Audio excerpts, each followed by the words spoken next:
First start since the Ospreys game back in February. He got 25 minutes or so in round 15 of the regular season last season. Pretty strong looking Leinster scrummage there right on halfway.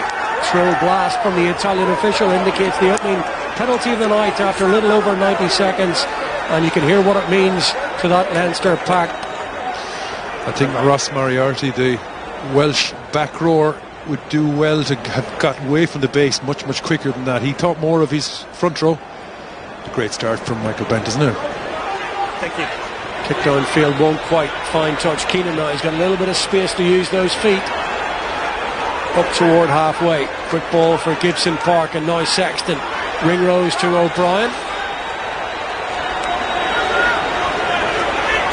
Conan this time is the decoy, and Van der Fleer carrying lots of ball inside the opening quarter of an hour here. Sexton again, ball in hand through the middle, goes low. Now can they get support to him?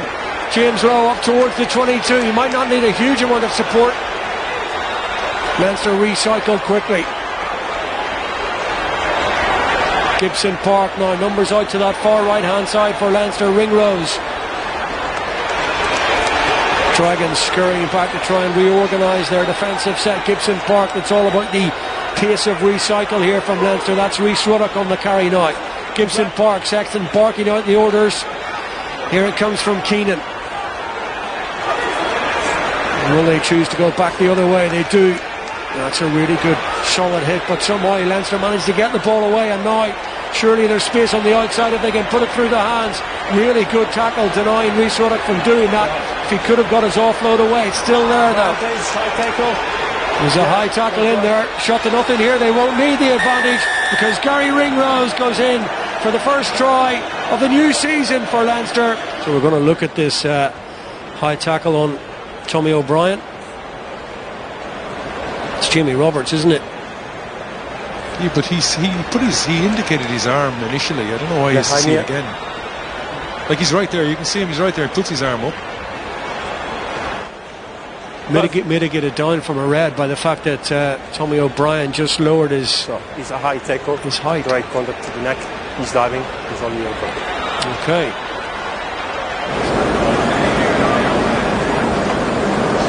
Barely a puff of breeze around the RDS tonight, but they don't come much more difficult than this for Johnny Sexton.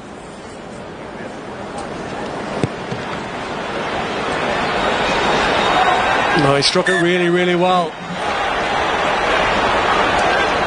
Sexton missing out, Bent going to Ryan instead.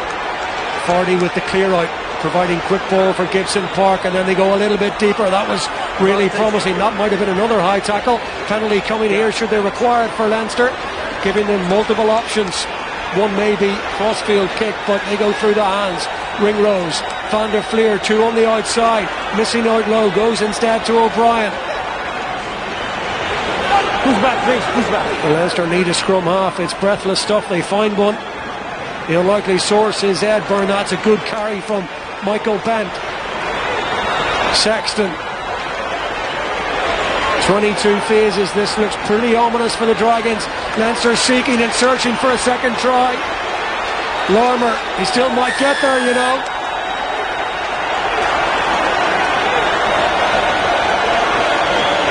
Absolutely relentless from side to side through over 20 phases from the champions, and Jordan Larmer on the end of it all. But it seems like there's an infinity amount of options available in those 20 odd phases. They poked and pressed every square inch of the 70 metres of the width of the pitch. I thought Larmer could have done a simple thing, popped it back into Rhys Ruddock, and I think it was going to be a try either way. But look at his bouncing feet. I think this is exhausting for Dragons. If they cannot slow this down at all, they're in big trouble. I know they're down to 14 men, but still, it's relentless, and every single potential weakness in their full width of their defence is being probed at pace.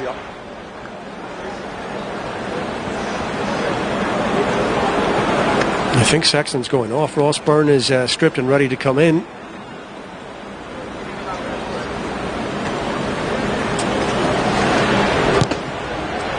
Oh, he struck it absolutely beautiful. That is fantastic from Gary Ringrose. He might go down a more orthodox route on this occasion. Well, he's back in the same slot, isn't he? He is. All the way to the tail gunner, who's Scott Fardy. And there's that flat pass from Gibson Park into midfield to O'Brien. In for Kieran Froley, by the way, if you're just joining us. Johnny Sexton also is going off. Oh, that's a good little switch from James Lowe. Stepped off his right. Everything looked like he was going infield.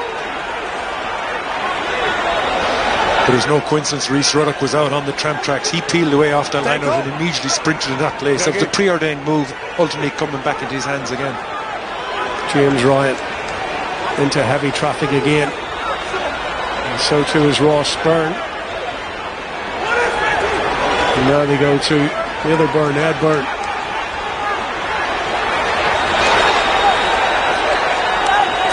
It looked as though Van der Fleer might have been taken out of without the ball, but Ringrose dancing his way past 2 or 3 would-be Dragons challenges. And they've got numbers here if they can work it from O'Brien to James Lowe. And Leinster have a third try. And in the end it was very, very easy, almost too easy for James Lowe. But all the heavy lifting was done in the build-up once again.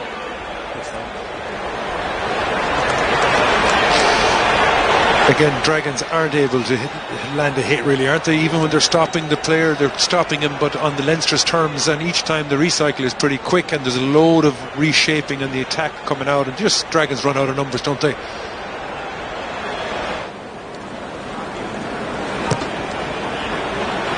Doesn't matter who steps up to the kicking tee. It's been pretty good so far.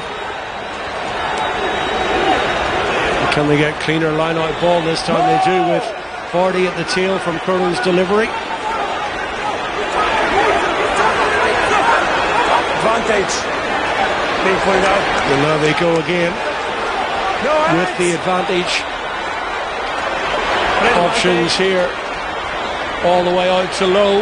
And you'd back him at that kind of range in a 1-against-1, even a 1-against-2.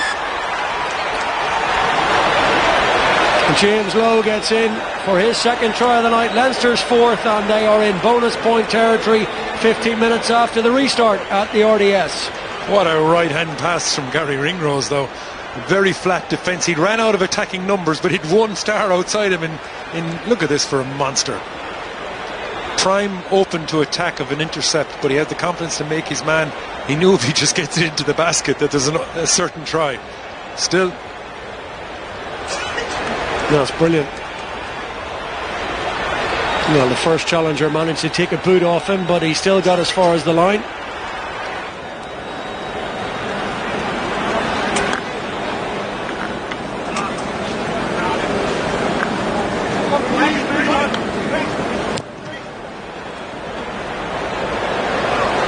That's a really, really good effort. Well, this time they go flat to Roberts. He gets his hands away. Good offload to Elliot D. Ball presentation is good, but they can work it through the hands. They must score here. Surely in the corner. That is tight. Van der Fleer coming across with a tackle. Frank Murphy closest to it. Just had a look at Andrea Piardi, the match referee. Have they done enough to get in? Very, very tight with Ashton Hewitt. No, the corner flag isn't touched, so you can hit that and still score the try. But Josh Van der Fleer did about as much as he could do to prevent it, so we'll see. Oh, that's phenomenal now. I think the point hits the green before it hits the white. Yeah. Wow, that is class. Oh, that's a complete malfunction. Oh, here's another try. The Dragons are malfunctioning and Leinster are taking full advantage. They have their fifth try and it's Ryan Baird who dots down. Line out is all over the place. And I feel for Elliot D, the Dragons hooker. The moment the ball left his hands, he was remonstrating his teammates who just weren't on the same page at all.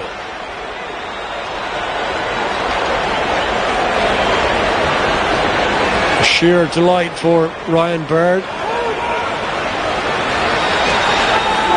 James Ryan plays the full 80, which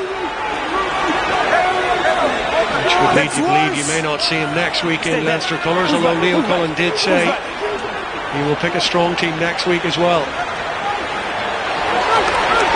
They're all strong teams really, aren't they, irrespective, but you get what he means. Cronin takes it on now. McGrath waits. So too Baird and James Ryan, the two lock forwards there in unison, and it's another strong carry from the irrepressible Josh van der Fleer. When many others have emptied the tank by the work rate that he shows, he still always has something to give, and they might just get in for yet another try here, and that is right at the very, very end. Just reward for his endeavours. Look at his feet though, because there's a chance they might have just slipped into his touch in contact. Yeah, I think his right ankle rolled in just onto the whitewash. It's all about the timing now, as he gets the ball down relatively quickly. I think he's in trouble. I don't think that's the score. Put in touch from Hugo Keenan. Line out. And that brings the final whistle from the Italian referee Andrea Piardi at the RDS.